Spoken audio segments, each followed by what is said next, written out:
좀 화질이 엄청 깨끗하게 나오는 거를 아마 화면 보시는 우리 집사님들은 확인하실 것 같습니다. 제가 또 카메라를 새로 이렇게 구입을 해서 설치를 했는데 이 방송으로 다시 이렇게 되는 데까지 많은 고생이 있었습니다. 근데 어쨌든 그래서 수요 예배를 드릴 수 있을까 막 고민했는데 잘 설치가 돼서 조금 더 좋은 화질로 예배를 드리실 수 있을 거라고 생각합니다. 오늘 우리가 함께 나눌 하나님의 말씀은 스가랴 11장 15절에서 17절까지에 기록되어 있는 말씀의 내용입니다.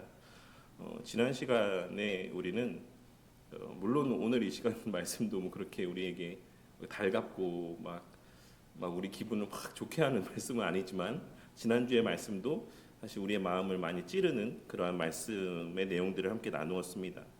이스라엘 백성들은 참 목자이신 하나님을 은 30개, 그러니까 뭐 지난주에도 말씀드렸지만 당시에 이제 종의 몸값에 불과한 정도로 하나님을 여기며 또 배척하는 모습을 우리가 함께 살펴보았습니다.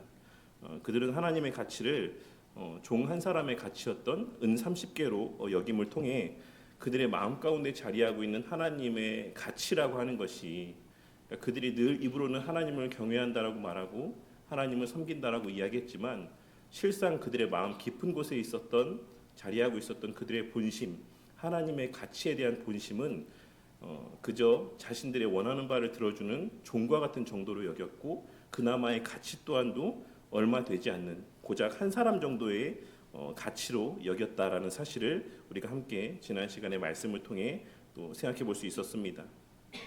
그리고 더 나아가서 그러한 하나님이 자신들의 어떤 욕구나 욕망들을 들어주지 않으시자, 그러니까 자신들이 원하는 바대로의 어떤 기도의 응답들, 어떤 바라는 삶의 열매들을 채워주지 않으시자 그들은 하나님과 맺었던 언약을 가차 없이 깨뜨리고 또한 내버렸습니다. 그렇다면 그와 같이 하나님을 그들의 삶에서 몰아낸 그들의 삶의 모습은 이후에 어떻게 되었겠습니까? 자신들의 원하는 것은 들어주지 아니하고 이런저런 말들로 자신들의 삶을 간섭하며 그 삶에 여러 가지 무게를 지어주는 그 하나님을 내다버린 결과 그들의 삶은 그들의 기대와 같이 어떤 참된 자유나 그들이 하고 싶은 원하는 바대로의 장밋빛 미래가 그들에게 펼쳐졌을 것이다라고 생각하십니까? 오늘 본문은 그러한 이스라엘 백성들에 대한 하나님 편에서의 준엄한 어떤 대답, 그들의 앞날에 대한 하나님의 어떤 예언의 말씀이라고 할 수가 있습니다. 오늘 말씀은 우리 각자에게 우리는 누구나가 다 무엇인가의 통치, 어떠한 권위 아래에서 살아가고 있다라는 사실을 보여줍니다. 하나님께서는 오늘 말씀을 통해 우리가 우리의 마음과 삶 가운데 무엇인가에 기대지 않는 어떤 중립적인 삶을 살아가는 것이란 존재하지 않는다라는 사실을 우리에게 오늘 말씀을 통해 말씀해주고 있는 것입니다. 그리고 더 나아가 우리의 그 마음의 좌소에 하나님과 하나님 말씀이 아닌 우리의 바라는 것들이 채워지게 되었을 때 과연 그 결과가 어떠할지를 또한 적나라하게 말씀하여 주고 있으십니다. 이 시간 참 목자를 거부한 백성들을 향한 그들의 마음의 원대로 하도록 허용하시며 또한 어리석인 목자의 통치 아래 내버려 두시는 하나님의 모습을 통해 그 통치의 결과가 얼마나 비참한지를 깨닫고 우리의 진정한 위로와 소망의 근거가 무엇인지를 다시 한번 깨닫게 되는 은혜가 있기를 바랍니다. 오늘 말씀은 스가랴 선지자를 향한 하나님의 말씀으로 시작을 하고 있습니다. 15절 말씀해 보시면 여호와께서 내게 이르시되 너는 또 어리석은 목자의 기구들을 빼앗을지니라. 오늘 말씀에서의 이 빼앗을지니라라고 하는 이 번역은 빼앗을지니라라고 번역을 해도 괜찮지만 좀 이 전체적인 내용의 뉘앙스를 살피면 취하다라고 번역하는 게 좀 더 이 뉘앙스에 맞는 표현이라고 생각합니다. 그래서 NIV 성경에도 보시면 이것을 어떤 빼앗다라는 의미로 기록하고 있다라기보다는 그냥 테이크, 취하다라는 의미로 번역하고 있는 것을 보게 됩니다. 그렇다면 여기서 하나님께서 어리석은 목자의 기구들을 취하라. 네가 그것을 그 몸에 이제 지니고 그런 것들을 이제 너의 어떤 모습을 나타내 보이는 상징들로 표현해라라고 말씀하고 있으신 내용의 의미는 무엇이겠습니까? 앞서 스가랴 선지자는 은총과 연합이라는 두 막대기를 들고 참 목자의 어떤 모습을 상징적으로 나타내 보여주었습니다. 그런데 이제 하나님께서는 그 옷을 갈아입고 어떤 참 목자상의 모습을 갈아입고 어리석은 목자의 연기를 그 모습을 나타내 보일 것을 말씀하여 주고 있는 것입니다. 그렇다면 우리가 물론 여기 본문 말씀 가운데는 구체적으로 언급되어 있지 않지만 이 어리석은 목자가 갖고 있었던 하나님께서 지금 취하라고 말씀하고 있으신 어리석은 목자의 기구들은 무엇이 있었겠습니까?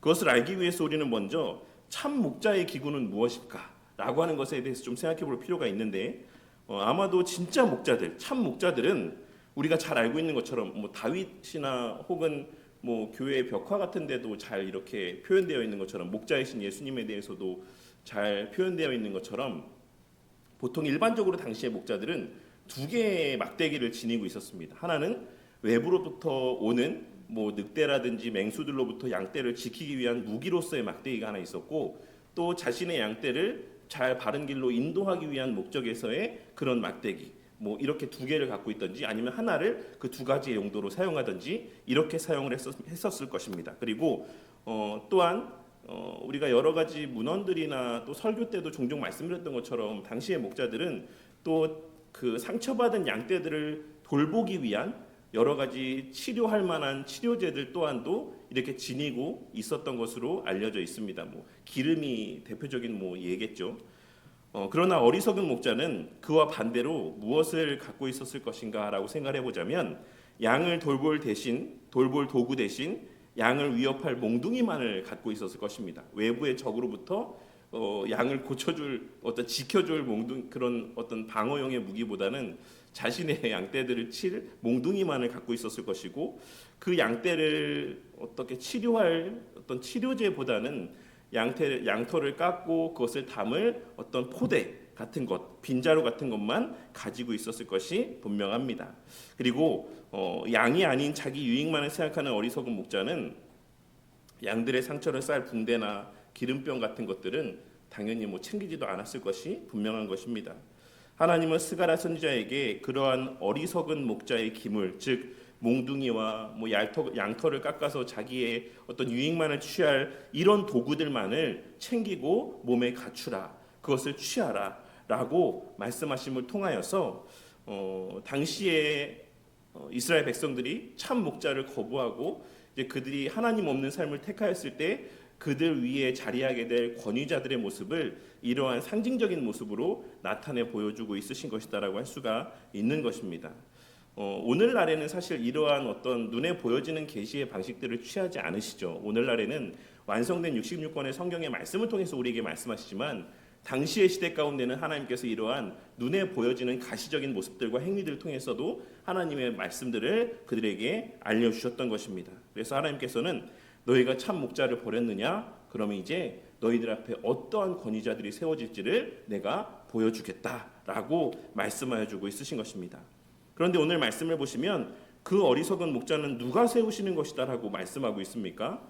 아이러니하게도 16절 말씀을 보시면 하나님께서 내가 그 어리석은 목자를 이 땅에 일으키겠다라고 말씀하고 있는 것을 볼 수 있습니다. 하지만 여기서 우리가 오해하지 말아야 될 것은 하나님의 이 말씀이 하나님께서 친히 그러한 악을 조장하실 것이다라고 말씀하고 있는 것이 아니다라는 것입니다. 늘 제가 이제 교리 강좌 시간에도 말씀을 드리는 것처럼 오늘의 이 말씀은 조금 어려운 신학적인 용어로 표현하자면 어떤 허용적 작정에 대해서 말씀하고 있으신 것이다라고 할 수가 있는 것입니다. 로마서 1장 24절과 25절의 말씀에 보시면 하나님께서 그들의 마음의 정욕대로 더러움에 내버려 두사 그들의 몸을 서로 욕되게 하게 하셨으니 이는 그들이 하나님의 진리를 거짓 것으로 바꾸어 피조물을 조물주보다 더 경배하고 섬김이라 라고 하는 말씀에서와 같이 이는 허용적인 작정이자 혹은 내버려 두심, 유기의 심판을 말씀하고 있으신 것이지 이것이 하나님께서 의도적으로 어떤 악한 자들을 세우셔서 만드셔서 그들을 괴롭게 하시는 것이 아니다라는 사실을 우리는 이러한 교리적인 내용들을 근거로 해서 바르게 이해할 수 있어야지만 되는 것입니다. 하나님께서는 이스라엘 백성들이 참 목자를 싫어하고 배척하자 그들이 자신들의 타락한 본성에 딱 맞는 지도자를 자신들의 원하는 바대로 세우게 하실 것을 세울 것을 허용하실 것이다라고 말씀하고 있으신 것입니다. 그렇다면 하나님께서 오늘 본문에서 말씀하고 있으신 이 어리석은 목자는 실제로 어떤 대상들을 말씀하고 있으신 것이었습니까?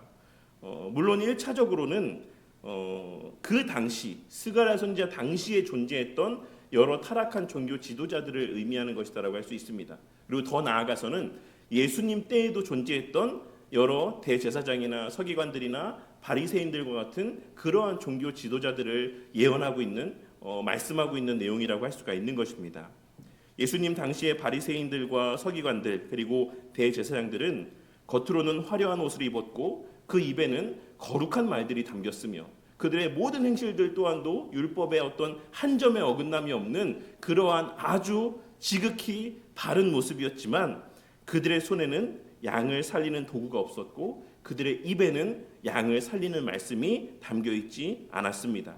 그들은 백성들에게 몽둥이와 같은 율법의 무거운 짐만 지우고 자신들의 배만 불렸던 것입니다. 그리고 그러한 그들을 향해 예수님께서는 소경이 소경을 인도한다라고 말씀하셨던 것이라고 할 수가 있는 것입니다. 둘째로 이 대상들은 오늘날 교회 안에서는 거짓된 목사들 혹은 기복주의적인 설교를 이야기하는 어떤 설교자들을 의미한다라고도 볼 수 있을 것이다라고 생각합니다. 성도들의 영혼이 병들고 아파하는 것에는 전혀 관심이 없고 오직 교회의 외적인 크기만을 키우고 헌금을 많이 모으는 것에만 혈안이 되어 있는 자들의 모습이라고 할 수가 있는 것이며 십자가의 복음 대신 부자가 되라, 성공해라 라고 하는 달콤한 말들로 성도들의 눈을 가리고 헌신과 헌금이 없으면 구원받지 못한 것이다.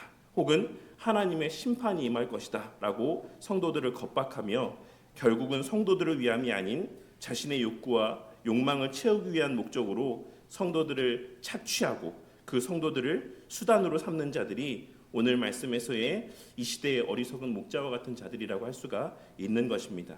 그리고 마지막 셋째로 교회 안에 있는 대상들뿐만 아니라 교회 밖에 거하는 자들에게 있어서의 이 어리석은 목자는 하나님 없는 세상의 어떤 시스템, 어떤 체계들을 의미하는 것이다라고도 할 수가 있습니다. 하나님을 공적으로 거부하고 그 하나님의 말씀도 믿지 않는 이들에게 이 어리석은 목자는 이 세상의 구조 그 자체일 수 있는 것입니다. 그들이 소망을 갖는 이 세상의 정치, 경제, 문화와 같은 것들이 바로 하나님께서 그들에게 허용하신 어리석은 목자일 수 있다라는 것입니다. 그들은 생각하기를 세상의 물질이 부요하고 또 뛰어난 정치가의 어떤 훌륭한 지도력이 있으면 우리는 더 나은 삶 가운데 살 수 있을 것이다라는 장밋빛 미래를 꿈꾸며 살아갑니다. 하지만 역사상 수도 없이 많은 훌륭한 지도자들이 존재했음에도 불구하고 오늘날 우리가 살아가고 있는 이 시대의 모습은 어떠합니까? 우리나라만이 아니라 전 세계의 지금 이 순간 오늘날 이 시대의 모습은 어떠합니까? 엄청난 과학과 문화의 발전과 또 진보 가운데 이루어낸 오늘날 이 시대의 우리의 삶의 현주소는 정말 과거에 우리 조상들이 바랬던 것처럼 그런 장밋빛의 어떤 미래를 우리는 살아가고 있는 것입니까? 아마 당장 뉴스만 틀어보아도 우리가 살아가는 이 시대가 정말 만나라고 싶을 정도의 수많은 사건 사고들이 이 시대에 여전히 일어나고 있는 것을 우리는 보게 됩니다. 우리가 2026년이라고 하는 시대를 살아가고 있는데도 여전히 전 세계 수없이 많은 곳에서 전쟁이 있고 기근이 있고 여러 사회적인 불합리와 불평등 가운데 제가 잘은 모르겠지만 전 세계 30억 정도 인구가 절반 정도죠. 하루에 1달러 미만으로 생계를 유지하며 살아간다라고 하는 통계를 제가 보았던 것 같습니다. 하나님의 존재를 믿지 않는 무신론자들은 세상이 진화 가운데 존재해 왔다라고 이야기를 하고 계속해서 그렇게 진보되어져 가고 있다, 진화되어져 가고 있다라고 이야기하지만 어떤 면에서 보자면 오늘날 살아가는 이 시대의 모습이야말로 과거보다도 더 퇴보한 삶을 살아가고 있는 모습을 보게 되는 것이 우리의 현 주소인 것이며 그렇기에 그런 면에서도 우리는 가끔씩 우리의 지난날의 과거의 모습을 떠올리며 회상하며 그 날들을 그리워하는 것은 아닌가라는 생각을 해보게 됩니다. 어쨌든 세상 사람들은 그와 같이 세상의 여러 시스템들과 세상의 여러 가지 어떤 구조들이 우리를 더 나은 삶으로 이끌 수 있을 것이라고 생각하지만 현실은 그렇지 않다라는 사실을 우리는 잘 알 수 있고, 그런 면에서 그들이 믿는 그러한 대상들 또한 오늘 말씀에서 하나님께서 말씀하시는 것처럼의 어리석은 목자에 불과하다는 사실을 발견하고 깨달을 수가 있는 것입니다. 그렇다면 오늘 말씀에서 하나님께서 말씀하고 있으신 그러한 어리석은 목자가 다스리는 세상의 모습은 어떠합니까? 하나님께서는 16절 하반절의 말씀에서 네 가지의 하지 않는 모습, 즉 직무유기의 모습과 두 가지의 행함의 모습, 곧 적극적으로 악을 행함의 모습을 통해 이 어리석은 목자가 행하는 이런 구체적인 모습들을 말씀하여 주고 있으십니다. 먼저 이 어리석은 목자는 무엇을 하지 않을 것이다라고 말씀하고 있습니까? 첫째로 없어진 자를 마음에 두지 않을 것이다라고 말씀하고 있습니다. 여기서의 없어진 자라고 번역되어 있는 히브리어 표현은 원어적으로는 숨겨지거나 멸망해 가는 자를 의미하는 표현입니다. 이는 공동체 안에서 소외되고 잊혀진 자를 의미하는 표현입니다. 하나님께서는 어리석은 목자, 곧 악한 목자는 돈이 안 되고 그 자신에게 유익이 되지 않는 힘이 없는 성도들이 공동체 안에서 소외되고 잊혀지고 떠나가도 그 사실에 악한 목자는 전혀 개의치 아니하고 그들에게 눈길조차 주지 않을 것이다라고 말씀하고 있는 것입니다. 둘째로 흩어진 자를 모으지 않을 것이다라고 말씀합니다. 여기서 흩어진 자로 번역된 표현은 어리고 미숙하여 방황하는 자를 의미합니다. 앞에서의 말씀이 어떤 상처받고 또 연약하고 또 소외되는 계층을 이야기한다면 이 두 번째의 부류의 사람들, 흩어진 자라고 표현되는 부류는 아직 그 신앙이 성숙하지 않아서 자꾸만 다른 것에 관심을 갖고 방황하고 세상으로 나가려고 하는 그러한 자들을 의미하는 표현이라고 할 수가 있는 것입니다. 악한 목자는 하나님께서 이야기하시기를 그러한 자들을 찾아가서 권면하며 다시 공동체 안으로 데리고 들어오려 하지 않는다라고 말씀하고 있습니다. 갈 테면 가라, 올 거면 오고 갈 거면 가라 라는 식으로 방관하고 방임한다라고 말씀하고 있는 것입니다. 그리고 셋째로는 상한 자를 고치지 아니할 것이다라고 말씀하십니다.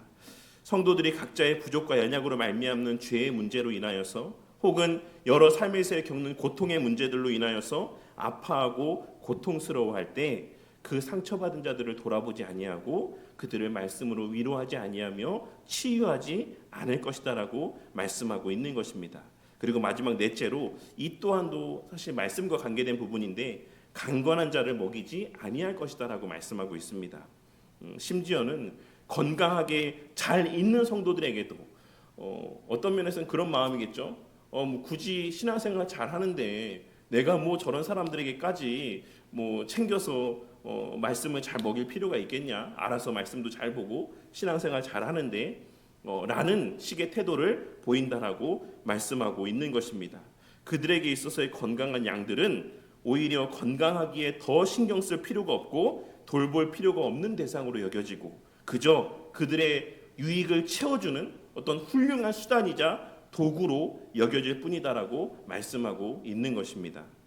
그렇다면 그와 반대로 그가 해야 될 것은 하지 않고 이처럼 하지 말아야 될 것을 적극적으로 행하는 일은 무엇이라고 말씀하고 있습니까? 먼저 살찐 자의 고기를 먹는다라고 말씀하고 있고 또 그 굽을 찢을 것이다라고 말씀하고 있습니다. 어리석은 목자, 악한 목자는 양을 지키는 것이 아니라 오히려 살찐 양을 골라서 잡아먹는다라고 말씀하고 있습니다. 부유하고 힘 있는 성도들을 이용해 자신의 배를 채울 것이다 라고 말씀하고 있으신 것입니다. 그리고 이어지는 말씀은 더 사실 되게 끔찍한 말인데 오늘 말씀에서의 그 굽을 찢으리라 라고 표현하고 있는 이 말씀에 대해서는 학자들 사이에 크게 두 가지의 견해가 있습니다.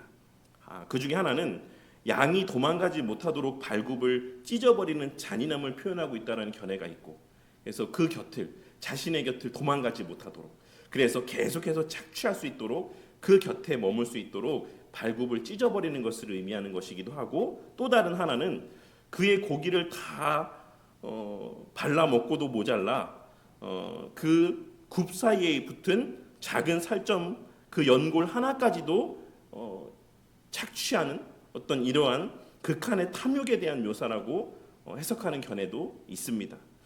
사실 저는 이러한 여러 가지 견해들이 있을 때 어느 하나의 견해를 취하는 편은 아니라서 하나님께서 의도적으로 악한 목자의 이런 두 가지에 상반된 모습, 상반된 건 아니죠. 어쨌든 곁에 두고 계속해서 착취하기 위한 어떤 이런 모습들을 이 굽을 찢어버린다라고 하는 표현들을 통해서 말씀하고 있으신 것이다라고 생각을 합니다.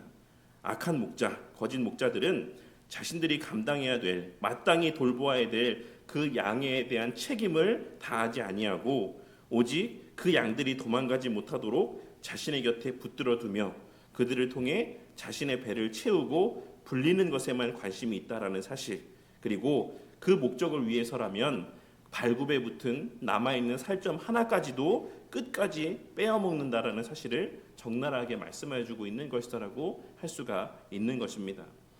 사실 제가 이 말씀은 나중에도 이제 저에게 이 말씀이 되게 많은 울림이 돼서 말씀을 드리겠지만 이 해석을 보면서 되게 마음 가운데 많은 눌림이 있었습니다. 특히 작은 교회 이제 목사들에게 있어서 제 주변에도 물론 규모 있는 교회 목사님도 있지만 주로는 되게 작은 교회 목사님들이 많이 있으니까 그 목사님들이 이제 성도들이 이제 떠나갈 때마다 엄청나게 상처를 받고 마음에 많은 아픔을 경험하는데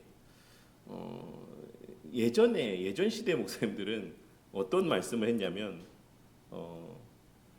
이 교회 두고 다른 교회 가면 망한다, 저주받는다, 막 이렇게까지 말씀을 하신 경우들이 많이 있었어요. 물론 우리가 교회론을 배우니까 한 지역 교회를 섬기며 그 지역 교회의 권위를 존중하는 것이 너무나도 귀하고 가치 있는 일이다라는 사실을 우리는 잘 알고 있습니다. 하지만 그럼에도 불구하고 예전에 우리 선배 목사님들께서 이제 교회를 여러 가지 사정으로 막 이렇게 옮기려고 할 때에 그 주저하는 자들을 향해서 막 저주의 말들을 이렇게 뱉으면서 떠나가지 못하도록 하는 이런 모습이 오늘 말씀에서의 굽을 찢는다라고 하는 것에 대한 어떤 학자들의 해석, 하나의 해석의 내용과 너무 오버랩되면서 조금 많은 생각의 거리들을 저에게 좀 던져 주었습니다. 어쨌든 다시 본문 말씀으로 돌아와서 이것이 바로 하나님을 떠난 세상과 거짓 종교의 실체라고 할 수 있습니다. 그리고 이는 비단 교회 안에서만 목도되는 모습은 아닐 것입니다. 앞서도 말씀드렸던 것처럼 이 어리석은 목자들에 대해서는 교회 안에서는 이런 부류의 사람들을 이야기하는 것이지만 사실 교회를 아직 다니지 않는 자들에게 있어서도 해당되는 말씀이기 때문에 그들에게 있어서도 이러한 어리석은 목자의 이런 악한 모습들은 세상 속에서도 발견되어지는 모습이라고 할 수가 있는 것입니다. 무슨 말이냐면 회사가 뭐라고 이야기합니까? 제가 예전에 저희 아내가 즐겨 보는 웹툰이라고 해야 될까요? 뭐 이렇게 옛날로 치면 만평 같은 되게 짤막짤막한 그림으로 어떤 시사적인 메시지를 전하는 게 있었는데 그 중에 되게 뇌리에 이제 남아있던 것 중에 하나가 회사는 항상 뭐라고 이야기합니까? 회사원들에게 우리는 가족입니다라고 이야기하는데 그 회사원이 그런 얘기를 했어요. 그 그림 안에서 제 가족은 집에 있습니다 이러면서 이제 퇴근을 막 하는 장면을 제가 본 적이 있는데 회사가 그런 모습들을 많이 보이죠. 회사에 속한 사람들에게 가족이라 이야기하고 정말 이것저것을 다 내어줄 것처럼 이야기하지만 정작 회사는 어떠합니까? 정해진 틀, 정해진 질서 안에서 그 어떤 고용된 자들에게 최대한의 역량들을 뽑아내려고 하고 그에게 효용 가치가 없어지면 어떻게 합니까? 언제 가족이었냐는 듯이 어제까지는 가족이었는데 언제 가족이었냐는 듯이 이렇게 내치는 모습을 우리는 보게 되는 것입니다. 이러한 것들이 어리석은 목자의 오늘 말씀에서의 모습 가운데 또한 해당되는 모습이 아닐까 합니다. 세상은 사람들의 그에 속한 자들의 살을 먹고 굽까지 찢어가며 남은 모든 역량을 사용하게 하며 끝내는 내어버리고 마는 것이다라고 할 수가 있는 것입니다. 이것이 세상 사람들이 그토록 목을 메고 그들의 전 삶을 다 바치는 그들이 속한 직장, 그들이 소망을 갖는 세상의 실체이자 민낯이라고 할 수가 있는 것입니다. 그렇다면 그러한 불의한 목자들을 하나님께서는 어떻게 하실 것이다라고 말씀하고 있으십니까? 하나님께서는 17절의 말씀을 통해 그 끝에 대해서 너무나도 엄중한 말씀을 들려주고 있으십니다. 화 있을진저 양떼를 버린 못된 목자여, 칼이 그의 팔과 오른쪽 눈에 내리리니 그의 팔이 아주 마르고 그의 오른쪽 눈이 아주 멀어버릴 것이라. 하나님은 그러한 어리석은 목자, 악한 목자들을 향해 양떼를 버린 못된 목자다라고 말씀하고 있습니다. 그런데 한글 성경에서는 못된이라고 번역되어 있는 이 표현이 사실 히브리어 원어 가운데는 우상이라는 의미로 기록이 되어 있습니다. 그래서 원어로 따지면 우상 목자다라고 말씀하고 있는 것입니다. 하나님께서는 이런 표현을 통해서 우상이 뭡니까? 우상은 실체가 없는 헛된 것이며 실제적인 가치가 없는 무가치한 존재입니다. 하나님께서는 이러한 표현을 통해 이러한 목자들은 단순히 못된 목자가 아니라 무가치한 목자고 쓸모없는 목자다라고 말씀하고 있는 것입니다. 그래서 새번역 성경이나 다른 성경 번역 성경들에는 이 원어의 뉘앙스를 살려서 이 못된 목자라고 번역된 표현을 쓸모없는 목자, 무가치한 목자 이런 표현으로 번역하고 있는 것을 보게 됩니다. 그리고 하나님께서는 그러한 목자들을 심판하실 것이다라고 말씀하시며 그 심판의 대상을, 그 관역을 정확하게 말씀하고 있으신데 그것은 바로 그의 팔과 오른쪽 눈이었습니다. 이는 그들이 추구했던 목적들에 대한 상징적인 표현으로 먼저 팔은 힘과 권력을 상징합니다. 하나님께서는 그들이 성도들을 억압하고 착취하여 추구하던 세상적인 힘과 권력을 다 없이 하실 것이다라고 말씀하고 있으신 것입니다. 그리고 또 한 가지는 이제 오른쪽 눈인데, 저는 사실 왼쪽 눈이 주시안이라서 이 말씀이 좀 해당되지 않지만 일반적으로는 오른손잡이는 오른쪽 눈이 주시안이고 왼손잡이는 왼쪽 눈이 주시안이라고 합니다.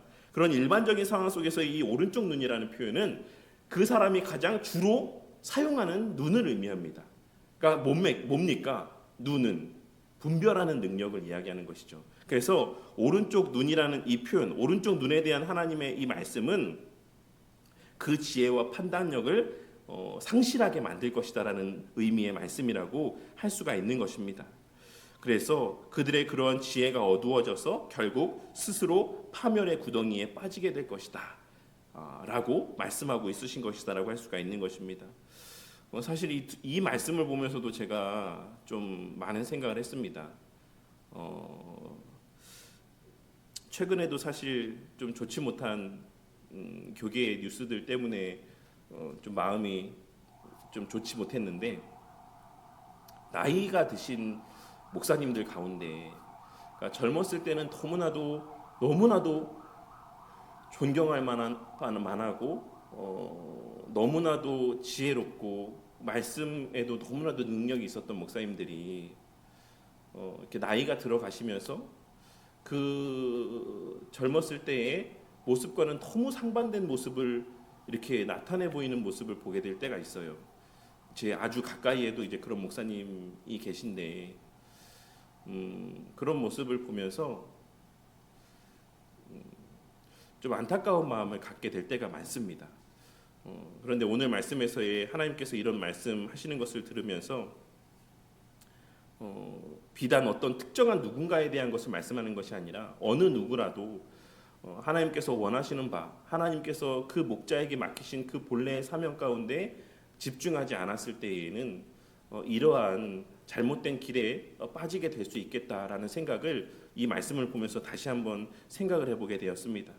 사실 주일학교 우리 예꼬모 친구들에게도 물어봐도 이렇게 하는 것이 맞아 틀려 라고 했을 때 틀리다라고 어린 아이들조차도 판단할 수 있는 일을 정말 연륜 있으신 목사님들이 분별하지 못하고 그런 잘못된 어떤 선택들을 내리는 것을 볼 때 정말 우리가 늘 깨어있고 하나님 말씀에 사로잡힌 삶을 살아가지 아니하면 어느 누구라 할지라도 정말 엄청난 이런 신앙적인 업적을 세운 자라고 할지라도 얼마든지 잘못된 판단과 결정들을 내리게 될 수 있다라는 사실을 우리는 오늘 말씀의 내용을 통해서도 다시 한번 발견하고 깨닫게 되는 것입니다.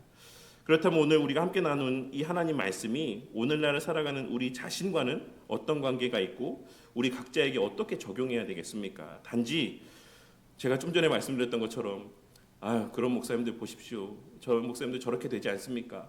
라고 다른 사람들에게 적용하게 하시기 위해 하나님께서 이 말씀을 우리에게 들려주신 것이겠습니까? 결코 그렇지 않을 것입니다.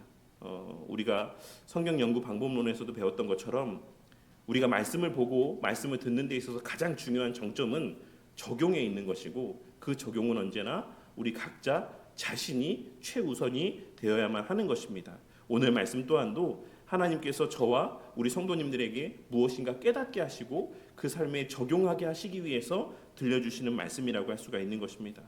먼저 저는 제 자신에게 오늘 말씀이 되게 많은 찔림도 되고 좀 여러 가지 생각들을 많이 해주게 하는 말씀이었습니다. 오늘 말씀을 묵상하고 설교를 준비한 가운데 제 자신의 모습을 많이 생각해 보았습니다. 특별히 16절에 기록된 어리석은 목자가 하지 않는 것들, 즉 직무유기의 내용들을 바라보면서 나는 과연 이 네 가지의 모습에 충실하고 있는가에 대해서 생각을 해보았습니다.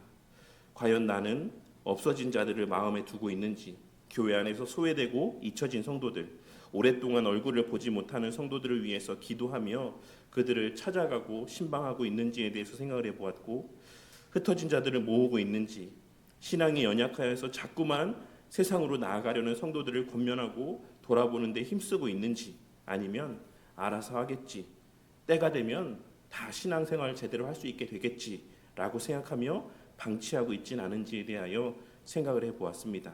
그리고 또한 나는 말씀을 열심히 준비하고 바르게 전하며 상한 자, 상처받은 자, 고통 가운데 있는 자들을 회복해 하고 또 강건한 성도들이 더 강건하여지도록 애쓰고 힘쓰고 있는지에 대해서도 생각을 해보았습니다. 사실 제 마음 가운데는 이런 생각이 있습니다. 있었다고 표현해야 되나요? 여러 번 이렇게 말씀드린 적이 있었는데, 성도님들한테는 말씀 안 드렸던 것 같아요. 다른 목사님들한테 말씀드렸던 것 같은데, 설교도 잘하지 못하면서 늘 제 마음 가운데 한켠에 어떤 생각들이 있었냐면, 설교만 잘하면 된다라는 생각을 갖고 있었을 때가 있었습니다. 목사는 그냥 설교만 잘 준비하고 설교만 잘 전하면 된다. 하지만 오늘 말씀의 내용들을 찬찬히 보면서 물론 말씀을 바르게 전하는 것이 목자의 가장 중요한 사명, 우선된 사명이긴 하지만 하나님께서는 이 목자의 여러 가지 네 가지의 해야 될 일들에 대해서 말씀하시며 그것이 전부가 아니다라고 말씀하고 있으시다라는 사실을 다시 한번 좀 깨닫게 되었습니다. 또한 그와 반대로 어리석은 목자가 행하는 것들, 적극적인 악을 행하는 모습 가운데 나 또한도 나도 모르게 빠져 있는 것은 아닌가에 대해서도 생각을 해보았습니다. 나도 모르는 새에 교회를 양적으로 키우는 것, 교인의 수를 늘리는 것에 너무 집중하고 있진 않은지, 그 목적에 매몰되어서 성도들을 목회의 수단으로만 여기고 성도들의 수고와 헌신을 당연하게 여기고 있진 않은가에 대해서도 좀 생각을 해보았습니다. 혹 저에게 그런 모습들이 있었다라고 한다면 하나님께서 오늘의 이 말씀을 통해 또 묵상하는 가운데 저의 그 부족과 연약의 모습들을 깨닫게 하시고 돌이키게 하시는 은혜가 있기를 바랍니다. 또한 오늘 말씀이 우리 성도님들에게도 또 주는 또 적용의 은혜들이 있을 것이다라고 생각합니다. 첫째로 앞서 말씀드렸던 것처럼 그러한 어리석은 목자가 되지 않기를 위해서 늘 저를 위해 기도하는 우리 성도님들이 되어주시기를 바랍니다. 비록 많은 부족이 있는 목사라고 할지라도 그러한 부족한 자를 위한 성도님들의 기도가 목사를 지키고 강건케 한다라는 사실을 기억하고 늘 교회를 위해 기도함과 동시에 목사를 위해 기도하는 우리 성도님들이 되시기를 바랍니다. 그리고 둘째로 성도님들 각자 또한 이 참된 목자의 사명을 함께 감당하는 자들이 되기를 위해서 기도하며 애쓰는 우리 성도님들이 되시기를 바랍니다. 성도님들이 교회의 외적인 어떠함으로 인해 낙심할 때 목사는 더 크게 낙심하고 흔들리기 마련입니다. 우리 교회가 단순히 숫자만 많고 건물만, 외적인 크기만 큰 교회가 아니라 한 사람 한 사람이 이 공동체 안에서 소중히 여김을 받고 상처 입은 자들이 치유받으며 말씀으로 충만히 먹임을 받는 그러한 교회가 되기를 위해서 기도하고 또 그러한 자들을 직접 찾아가서 또 위로하고 또 그들을 사랑으로 권면하며 일으켜 세우는 그러한 우리 성도님들이 다 되시기를 바란다는 것입니다. 그리고 셋째로 성도님들 자신도 말씀 중심의 삶을 살아가는 자들이 되시기를 바랍니다. 앞서도 말씀드렸던 것처럼 우리의 마음의 상태는 진공의 상태일 수가 없습니다. 우리의 삶에 있어서 중립의 지대라고 하는 것은 존재하지 않습니다.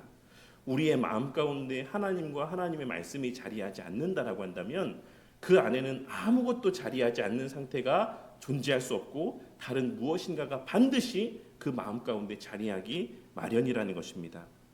우리의 마음의 좌소가 하나님의 음성으로 채워져 있지 않으면 우리는 늘 다른 음성 가운데 귀를 기울이며 그것의 마음을 빼앗기는 삶을 살아가게 될 수밖에 없고, 그것은 오늘 말씀에서와 같이 어리석은 목자의 음성일 수밖에 없다라는 사실을 깨닫게 되는 은혜가 있으시기를 바란다는 것입니다.